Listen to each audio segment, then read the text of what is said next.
Bill सरकार ना तो मन से लाई है, ना दिल से लाई है, ना दिमाग से लाई। अगर कानून बनाना ही था 3 साल से 5 साल, 5 साल से 7 साल नहीं, कानून बनाना था तो पहली पंक्ति होनी चाहिए थी कि अगली बार नीट का पेपर लीक होगा तो शिक्षा मंत्री का पहले इस्तीफा होगा। ये कानून में आना चाहिए। वास्ते गुने हुइयां, एक नारा देते थे, वास्ते गुने हुइयां। आपको समझ ना आए तो आप घर जाके गूगल पे आप सर्च कर लेना है क्या नारा है। कुचू पुचू इस्तीफा दे दो, आज हमारा जन्मदिन। नमस्कार, मैं राकेश चौधरी।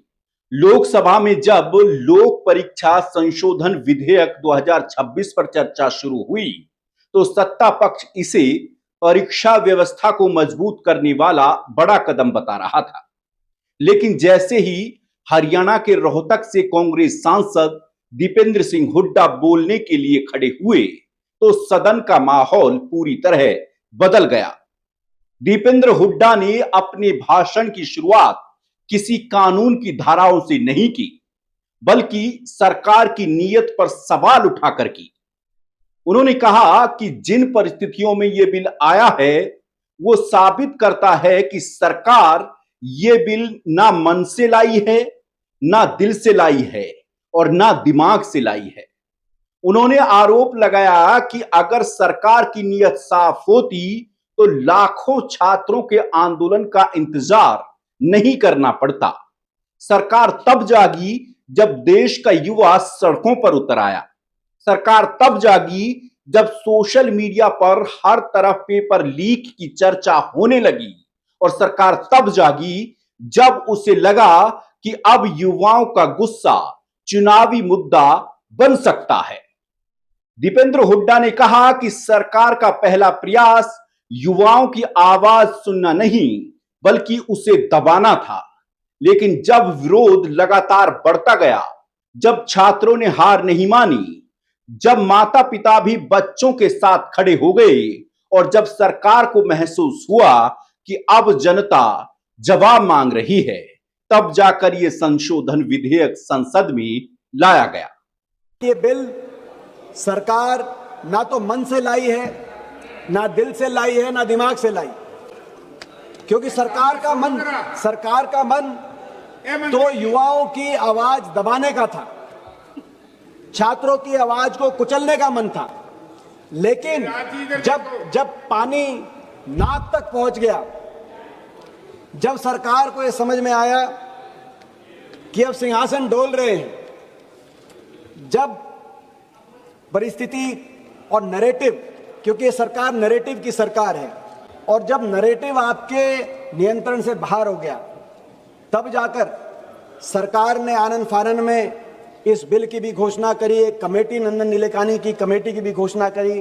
प्रधानमंत्री जी भी तब इंस्टाग्राम पे आए और तब इस्तीफा भी हुआ, लेकिन मन से बिल नहीं लाई। दीपेंद्र हुड्डा ने कहा कि यह बिल आपकी जीत नहीं, देश के युवाओं की जीत है। देश के युवाओं ने लोकतंत्र की ताकत दिखाई। उन्होंने हिंसा नहीं की, उन्होंने पत्थर नहीं उठाए, उन्होंने संविधान पर भरोसा किया।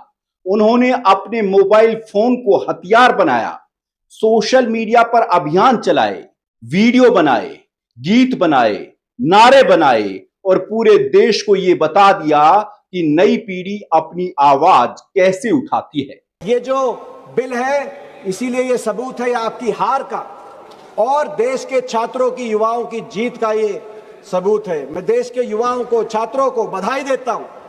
जिस तरीके से उन्होंने देश में दिखा दिया कि वो देश के भविष्य नहीं है, मगर वर्तमान में भी एक समझदार देश की ऐसी आवाज है जिन्होंने बिना हिंसा या कोई ऐसा रास्ता लिए, अहिंसा के रास्ते, अपनी रचनात्मक रूप से आप देश के गंभीर मुद्दों को आपकी कान तक पहुंचाने का काम किया। दीपेंद्र हुड्डा ने जैन जी का जिक्र करते हुए कहा कि यह पीढ़ी अलग है, यह गुस्सा भी अलग तरीके से जाहिर करती है। उन्होंने कहा कि आंदोलन के दौरान युवाओं ने अनोखे अंदाज में सरकार से इस्तीफे की मांग की। युवाओं की जुबान पर शहीद आजम भगत सिंह का इंकलाब जिंदाबाद का नारा था। जब वो आपसे टकराते थे तो नारा देते थे वास्ते गुना हुइयां। अगर इसका मतलब नहीं पता तो घर जाकर गूगल कर लेना। युवा इतने प्यार से इस्तीफा मांग रहे थे, कुच्चू पुच्चू इस्तीफा दे दो। आज हमारा जन्मदिन है। दीपेंद्र हुड्डा की ये बात सुनकर सदन में मौजूद कांग्रेस और विपक्ष के सांसद जोरदार ठहाके लगाने लगे।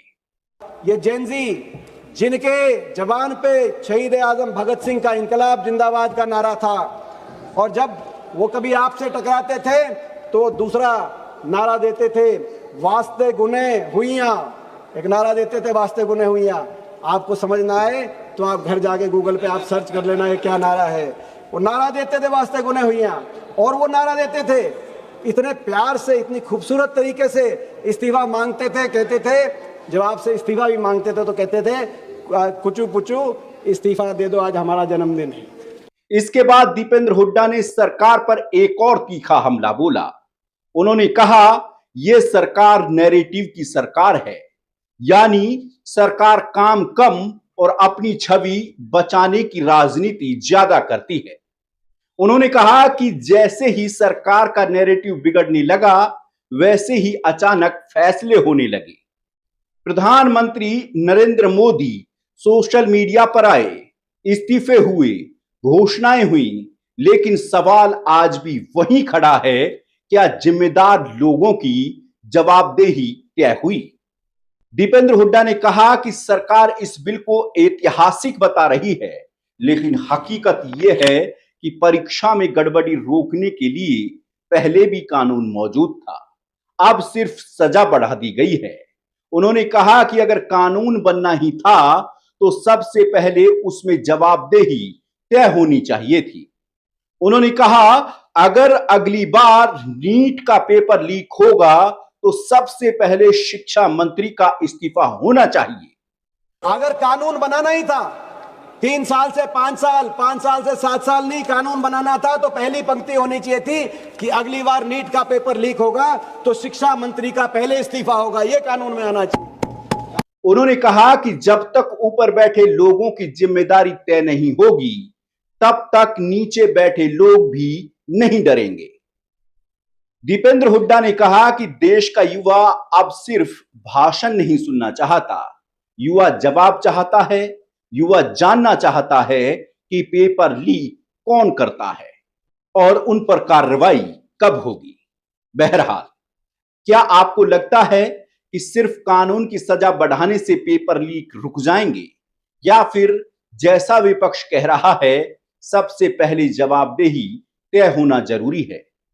ऐसे में आप इस खबर को लेकर के क्या सोचते हैं, हमें हमारे कमेंट बॉक्स में बताएं और हमारे चैनल को सब्सक्राइब करें, लाइक करें। नमस्कार।